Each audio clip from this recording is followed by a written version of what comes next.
আজকে যে রেসিপিটা বানাবো গরমের জন্য একেবারে উপযুক্ত একটা রেসিপি। এই রেসিপিটা কিন্তু নতুন কোনো রান্না নয়, এটা বহু পুরনো একটা রেসিপি। তবে বর্তমানে কিন্তু এটা খুব একটা দেখা যায় না। এর নামটা আমি এখনই বলবো না। আপনারা ভিডিওটা দেখতে দেখতে যে মুহূর্তে বুঝতে পারবেন এটা আমি কি বানাচ্ছি, সেই মুহূর্তেই কিন্তু আমাকে কমেন্ট বক্সে জানাবেন। তাহলে আমিও দেখতে পারবো আপনারা কত তাড়াতাড়ি বুঝতে পেরেছেন যে আমি কি বানাচ্ছি। যাই হোক, তবে রেসিপিটা আমি কি বানাচ্ছি সেটা আমি কিন্তু একদম শেষে বলে দেবো। যাই হোক, আমি প্রথমেই এই রেসিপিটা বানানোর জন্য প্রধান যে উপকরণ প্রয়োজন সেটা হচ্ছে নারকেল। একটা মাঝারি সাইজের নারকেল ফাটিয়ে নিলাম, তারপর নারকেলের জলটা আলাদা করে নিলাম, আর নারকেলটাকে আমি কুড়িয়ে নিলাম। নারকেলটা আমি কুড়িয়ে নেওয়ার পর একটা গ্রাইন্ডিং জারের মধ্যে প্রথমে দিচ্ছি 100 গ্রাম পরিমাণে চিনি। এখানে আমি একটা মাঝারি সাইজের নারকেলের জন্য 100 গ্রাম চিনি ব্যবহার করছি। আপনারা অবশ্য মিষ্টিটা নিজেদের স্বাদ মতন কম বেশি করতে পারেন। এর মধ্যেই আমি দিয়ে দিলাম 4 টেবিল চামচ গুঁড়ো দুধ। মিল্ক পাউডার ব্যবহার করলাম, স্বাদটা ভীষণ ভালো হয় মিল্ক পাউডার দিলে। আর ফ্লেভারের জন্য আমি 4 থেকে 5টা মতন ছোট এলাচ দিচ্ছি। ছোট এলাচ যদি আপনাদের ব্যবহার করতে ইচ্ছে না হয় তাহলে নাও দিতে পারেন, তবে নারকেলের সাথে ছোট এলাচের ফ্লেভারটা কিন্তু ভীষণ ভালো যায়, এই জন্যই দেওয়া। এর মধ্যে আমি দিয়ে দিলাম 1/4 চা-চামচ মতন লবণ। খুব সামান্য একটু লবণ দিলে টেস্টটা ব্যালেন্স হয়। এবার এই সমস্তটা প্রথমে আমি ড্রাই গ্রাইন্ড করে নেব, মানে শুকনো গুঁড়ো করে নেব। তারপর আমি বাকি উপকরণ ব্যবহার করব।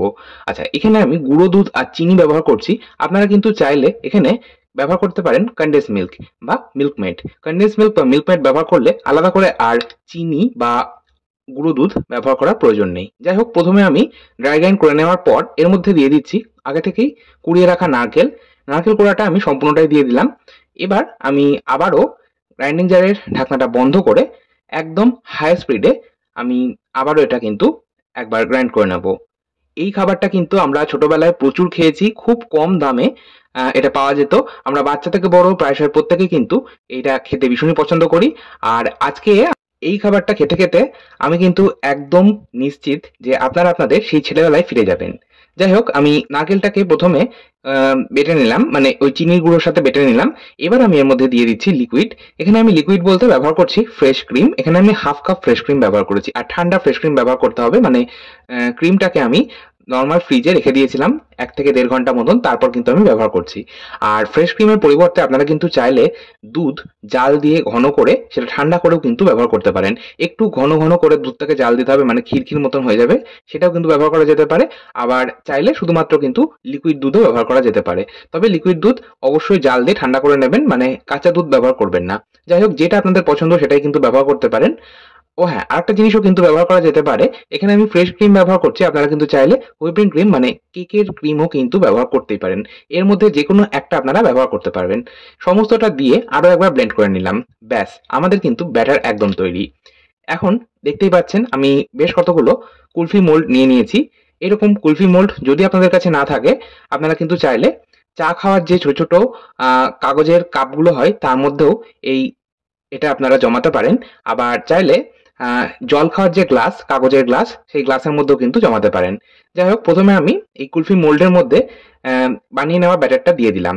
আচ্ছা, ব্যাটারটা কিন্তু খুব বেশি পাতলা করতে হবে না, একটু ঘন ঘন রাখতে হবে। খুব বেশি পাতলা হলে আবার জমতে সময় লাগবে।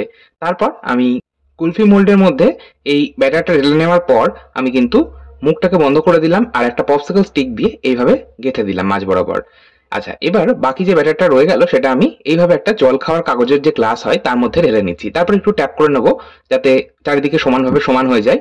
তারপর আমি এর ওপর থেকে একটা এইভাবে দিয়ে দিচ্ছি aluminium foil paper. Aluminium foil paper দেওয়াটা কিন্তু অত্যন্ত জরুরি যদি আপনারা গ্লাস বা টিফিন কৌটোর মধ্যে এই ব্যাটারটা সেট করেন। কারণ যদি আপনারা এইভাবে যদি অ্যালুমিনিয়াম ফয়েল পেপার ওপরে না দেন তাহলে কিন্তু আবার এটা যখন জমাবো তখন কিন্তু ওপরে একটা আইস ক্রিস্টাল পড়বে, যেটা কিন্তু পড়লে খেতে ভালো লাগবে না। যাই হোক, এবার আমি সমস্তটা মানে সমস্ত মোল্ড আমি ডিপ ফ্রিজে মানে ফ্রিজারে রেখে দিয়েছিলাম। আমি এখানে কিন্তু সম্পূর্ণ একটা গোটা দিন রেখেছিলাম। তারপর এটা জমে যাওয়ার পর আমি বার করে নিচ্ছি।